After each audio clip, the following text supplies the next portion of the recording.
Childhood is when you're most vulnerable. This world is a strange one. Grade school was a time for me personally when I actually enjoyed school. I got to see friends, play with toys and games that I didn't have at home, and learn from a teacher who actually enjoyed her job. But like every other kid that age, I was naive. I was lucky no one took advantage of that though. But sometimes people do. These allegedly true elementary school stories show us a few kids who definitely got scarred for life. Before we start, be sure to stop by my Patreon at patreon.com/darknessprevails. Becoming a patron unlocks shoutouts, dozens of secret episodes, and exclusive merchandise. Also, if you've got a scary lockdown or janitor story, I'd love to hear it. Send us your story at deathbyfear.com. Now, are you ready for nap time? Because I wouldn't be shutting my eyes around that freaky teacher. Number 1. Elementary School Creeper. Submitted by Ashley. I live in a small ocean town with many little communities. My community is grid-shaped with alphabetical streets, and it's almost surrounded by the ocean on all sides. At the end of the road, leading in or out of the community, is a small school. This is the grade school my younger sister, Gabrielle, attends. She has ADHD, so she stays after to do extra sports with her gym teacher and 7 other students. Now, my parents both work very hard and long hours with their jobs, so I often have to walk and pick up my sister myself from her school. Well, it was a rainy Friday at around 3:45 in the afternoon. I was walking to go pick up my sister like I usually do. Behind me was a man who looked to be in his early 30s. He was carrying a flat box, looking like a pizza box, but the box was blank and he wasn't wearing a uniform. So I put in my earbuds and 10 minutes later I notice he's still following me, even though I've rounded a few corners since then. I turned down the music I had been playing as it was a busy street so I could listen for cars and oncoming traffic. The man behind me then called out in a low, guttural voice. When he said it, he sounded like he had been smoking all his life. He said to me, "Hello, beautiful." I paused my music and sped up faster, so that he would think I didn't hear him. He then began whistling a slow version of the Kill Bill song. He sang in the same slow rhythm. Then he spoke again. "Ashley, 16. I love that white fitted dress you wore to the meeting on Tuesday." He said it with a very creepy laugh. I ran down the rest of the street to my sister's grade school. To give you an idea of the layout of the school, it's an old small building surrounded by forest and trails with a small wooden playground out back. When I arrived at my sister's school, I signed her out and we began to walk home, this time through the trails behind her school. This would take about 40 minutes to walk home, but I thought I'd have a better chance at not seeing this creepy man walking this way. About half an hour into the walk, I began to hear a rustling in the bush about 15 feet behind us. I told Gabrielle to keep walking and to not look back. She was 10 years old and disobedient with anger issues, so of course she ignored me and watched behind us for another 5 minutes. We were now approaching the end to the elementary school block, when a figure jumped out of the trees 10 feet behind us. It was the same creepy guy. But he didn't look at us right away. He stared for a long moment toward the field at the elementary school, where a bunch of 3rd and 4th graders seemed to be playing soccer. And the whole time, he had this disturbing, conniving smile on his face, a smile that I wanted to smack off of him. This man was a real sicko. Now, at that time in my life, I had recently had hip replacement surgery for a badly dislocated hip, and I was not supposed to be running. So instead, being the person I am, I froze in fear, with Gabrielle pulling at my arm, begging me to make a move. I watched him get closer, 10 feet away, 9 feet, 8, 7. Then he stopped and held out the black pizza box. That horrible smile of his grew even wider. I didn't think it could. He opened the box, revealing and pulling out a long knife. He swirled it around with ease as if to intimidate us. Then he said something terrifying. What do you think it'd feel like? The blade entering your stomach. It was then that I unfroze, and I ran the fastest I ever have in my life. And I didn't stop, not even to look back. We finally made it to my street and ran to my neighbor's house. He had been rebuilding, so there were groups of men with hammers and hard hats on outside. We quickly explained the story, and four of the men, some of them I recognized, ran after the man. They came back about a half hour later, with no sign of the creepy man. I told my parents as soon as I could. They called the police, and they questioned me. My parents had told both of our schools and me and my sister that we weren't allowed outside on free period at our schools anymore for about a week. But a few weeks after that, I volunteered at my sister's elementary school as a field day instructor. It was during one of the soccer competitions that I saw the same man handing out water to children. That disturbing grin was stretched across his stupid face, the same grin he had been giving us when we were walking home that day. I ran and found the designated cop who worked at this school. Confidently and slowly, he made his way over to the man without being seen. Then, when he was close enough, he took the man to the ground. I felt like it was finally over. I could now feel safe outside again. We later found out that the man was named Matt, and he had been my sister's teacher's brother. He had been around Gabrielle every so often, and he had some mental issues. He was actually assigned there to hand out water for his therapy. He was later sent to a psych ward, and he'll be there for a year. I do feel kinda bad, but anyone who comes up to you with a knife and then asks you what it'd feel like to be stabbed with it deserves to be locked up for some time. That's just not safe in the public. My mom would eventually pull my sister from that school, and then we moved her to a much safer school. Number 2. Elementary Horror. Submitted by Melanie N. During my grade school years, I went to a very small school almost completely surrounded by woods. At that elementary school, the girls' bathroom was only lit by a small window. That and whatever light shone through the doorway. There actually wasn't a door on it. Being that as it was, the last stall was always really dark, so no one would use it. We were kids after all of us still scared of the dark. The earliest I can remember sensing it was in 3rd grade. We were having indoor recess as usual when it rains, and I had to use the bathroom, so I made my way over. When I was inside, I noticed that someone was sitting down in the last stall. Because that stall was so dark all the time, all I saw was the silhouette of someone's legs, so I entered another stall and did my business. When I was done, I walked over to the sinks. As I was washing my hands, I heard a loud bang from the last stall, and I looked back, and the stall was closed. It was like someone slammed it open to scare me, then shut it before I could look. So I figured someone was just trying to prank me. Maybe it was even my friend M, because we had just been talking about that same stall the day before. So I walk over to the stall and open the door. It opens with ease, and no one's inside. No one's in the bathroom at all with me. I didn't see anyone leave, so it really freaked me out. The moment I saw that, I power walked back to class, where I asked Em if she was in the bathroom. She said no, that she'd been sitting there the whole time. Ever since then, stuff like that continued to happen.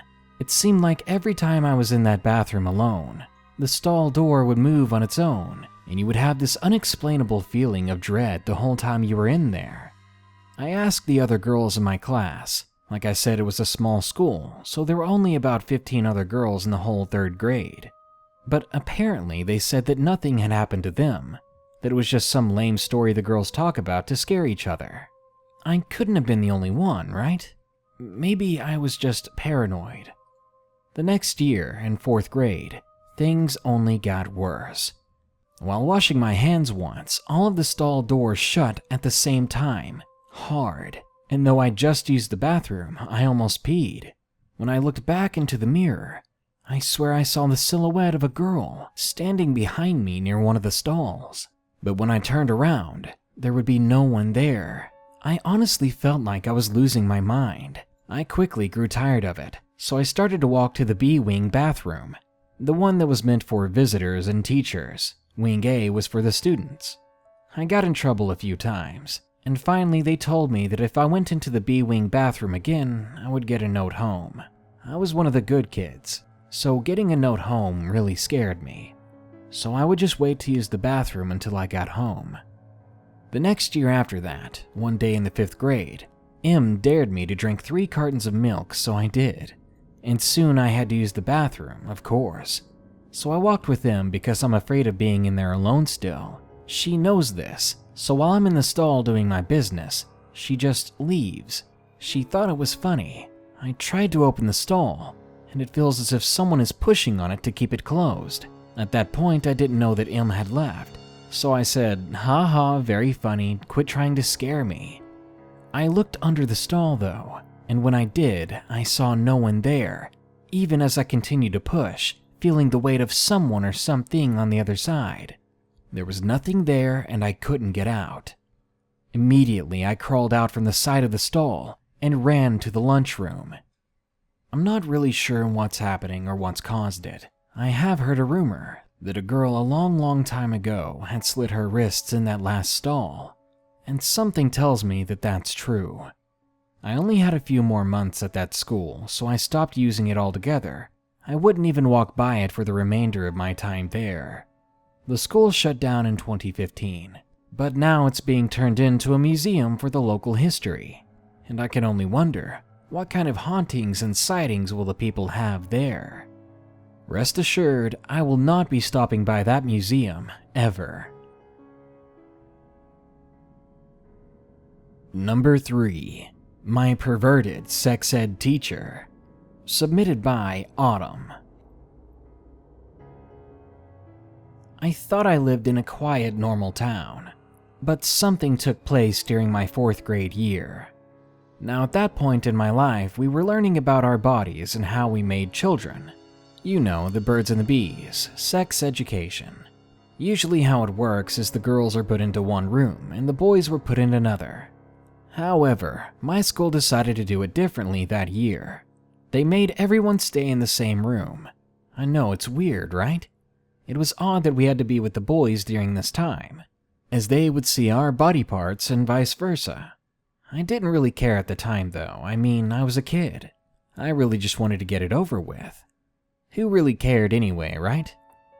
Anyway, my friend Dawn and I were in the front left corner of the room near the windows. Those were our favorite seats. We enjoyed looking outside to see the nature, to see what was going on. And we were also called the hippies of the 4th grade, especially because my name is Autumn. Sitting there, we relaxed, talking about our weekends, when suddenly a masculine-looking dude showed up. He slammed the door, and then he set his books and bag down. "Great," said Dawn sarcastically. "It's Mr. Major." Now, Mr. Major was known to be the monster of our school. Everyone was scared of him. His terrifying brown eyes dove into everyone's souls and gave certain kids the death glare. It was both scary and annoying. So, Mr. Major walks in front of us and says boldly, "Students, today we'll be learning about our bodies and what's known as sexual intercourse." The guy went on and on about what happens during sex. I thought it was disgusting, but keep in mind that it was 2010, and I was a very immature 10-year-old. Then, out of the blue, I heard him say, "Autumn, would you like to volunteer for our example of a woman's body?" What was he asking? That's gross. Like, what the heck, I was thinking. I didn't get up, and instead I stuttered.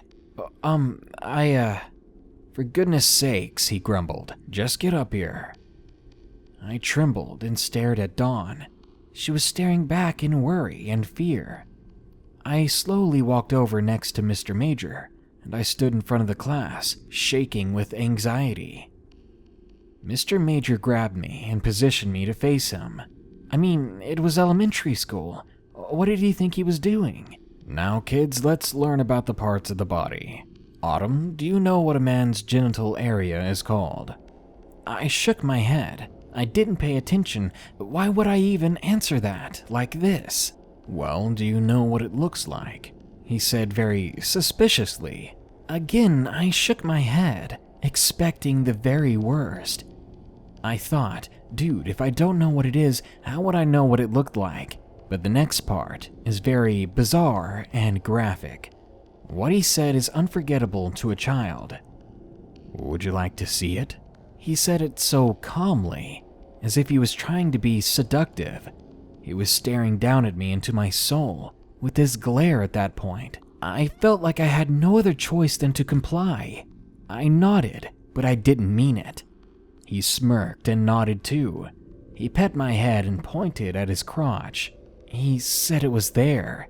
He reached and pulled a zipper, and he showed us. In front of a bunch of kids at a public school, he just showed us. I felt my heart race. He told me that this was what he was talking about. My heart was pounding so hard it hurt. I was scared. I took a step back, and then he asked me to touch him. Then he began to approach me. I couldn't breathe, and I was so panicky that I fainted. The last thing I remember was Mr. Major telling one of the other kids to get the nurse. I woke up in the nurse's office, and she asked me what happened. I told her, and her face went white. She told me to go to the office and tell them. So I did. I told the office secretary what had happened in sex ed, and immediately she called my parents and the police about the incident. They picked me up as fast as possible and took me home. I was completely scarred by those events. Several months later, I'd seen on the TV that Mr. Major's court case was finally coming to an end. He was labeled a sex offender, and he was given a lengthy prison sentence. I remember watching that, thinking that no prison sentence was long enough. All I know is that I grew up faster than I was supposed to, and to this day, his death glare as he was standing in front of me, exposing himself, it still haunts me, and it will haunt me forever. Number 4. My kindergarten teacher was a psycho. Submitted by ItsLeAshton. I was always the quiet, odd one out kid in my kindergarten class. For me, it was all quite overwhelming and different, because in preschool I was constantly the center of attention. Now it seemed like every kid often had a partner for everything before I could ask anyone. Even when people were away and we had an uneven amount of students, the others didn't want to be my partner. So the teacher threw them in with other groups, and I was always alone. But this was only a small part of the problem I had during my kindergarten year. My teacher was the biggest jerk I had ever met, and I still haven't met anyone worse than her. I will not disclose her name for privacy reasons, so I'll just refer to her as Mrs. Johnson. Mrs. Johnson didn't like me just because I was different. She didn't show any sympathy towards me being alone, and was honestly quite short with me in general. Needless to say, I didn't like her either. I think she knew that. All the other kids in the class adored her though. They would come to school every other week with flowers or a "Je t'aime comme professeur" card. Yes, this was a French immersion class, by the way. I live in British Columbia, Canada. After putting up with 3 months of this crap, I decided to make her a card myself, even though I didn't like her. I figured the other kids may respect me if I made a card too. I was desperate at that point. So I made a card during my free time, and I showed it to her before the bell rang. She put on a fake smile and fake giggled, and she said a very blunt "merci" before tossing the card in the recycling bin. Then she not so gently brushed me on the shoulder as she walked away. A few months go by, and I ended up not being to hold it during class while sitting on the so-called magic carpet. I had a bit of a number 1 accident.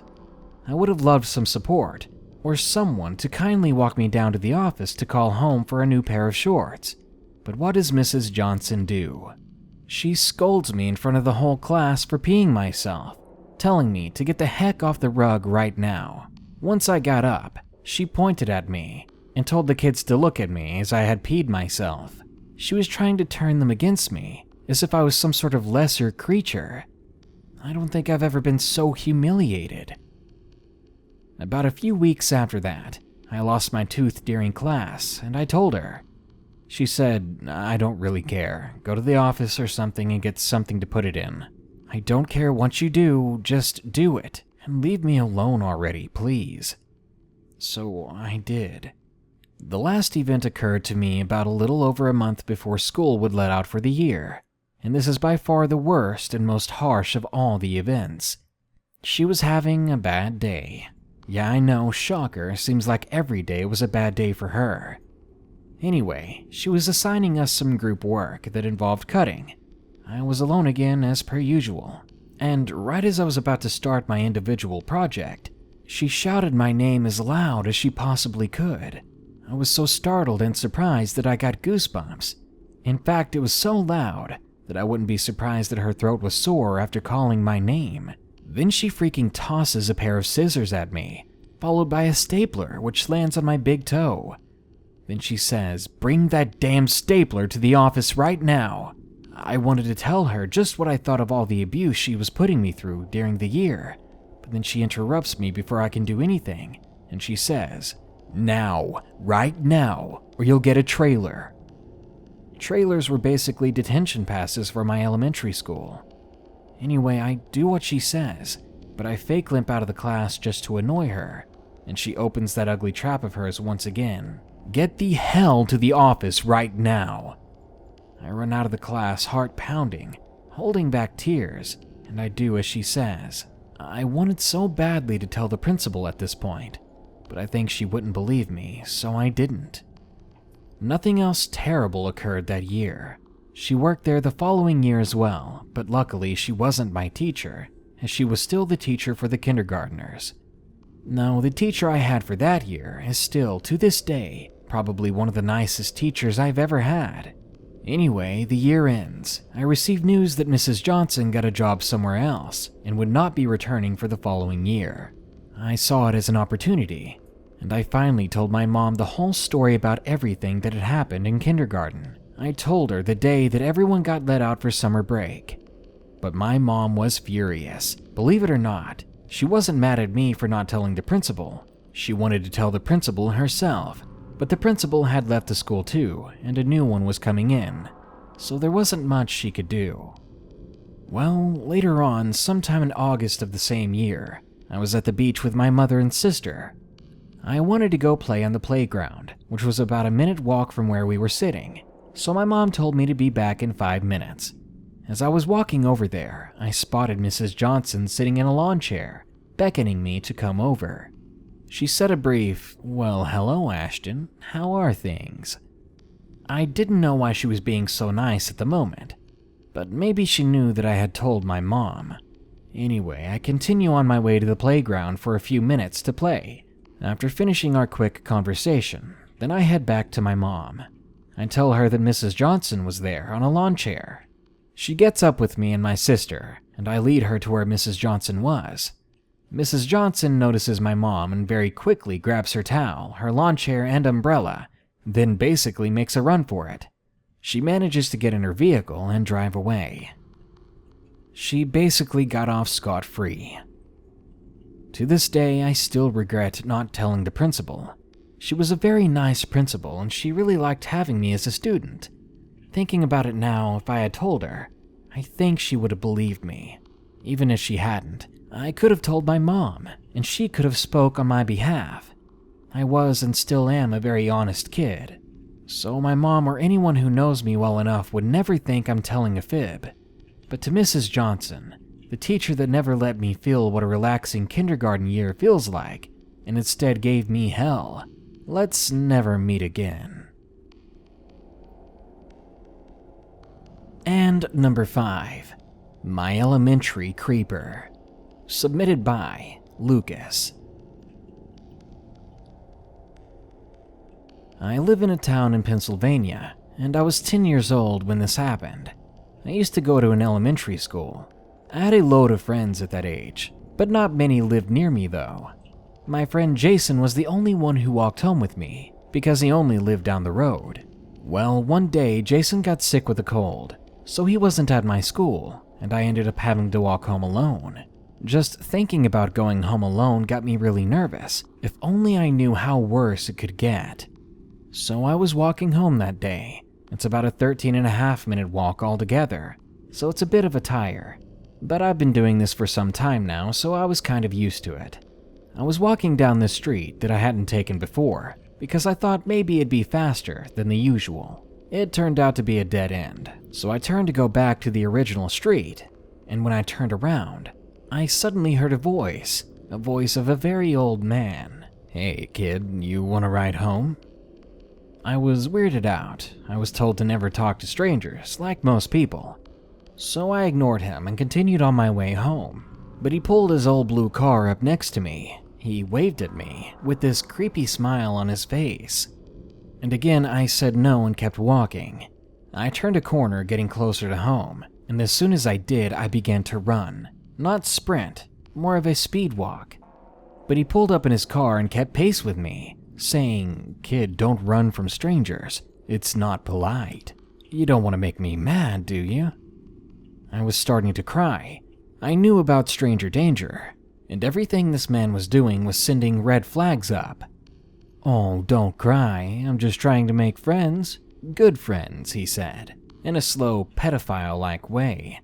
I started sprinting even faster, and then I was finally running. But he continued to drive with me. "Hey, I just want to make you my son, little boy. How does that sound?" And then finally I couldn't hold back. I yelled at him, "You're not my dad. Leave me alone." Now, on my way home, one of my neighbors has a very short fence.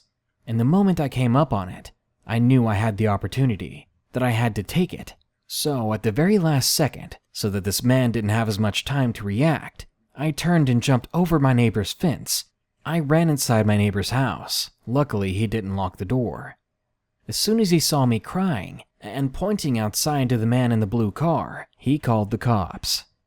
I never heard from that guy or seen him since, but I really hope that freak goes to jail before he ends up picking up some other kid. I really hope I never see that man again.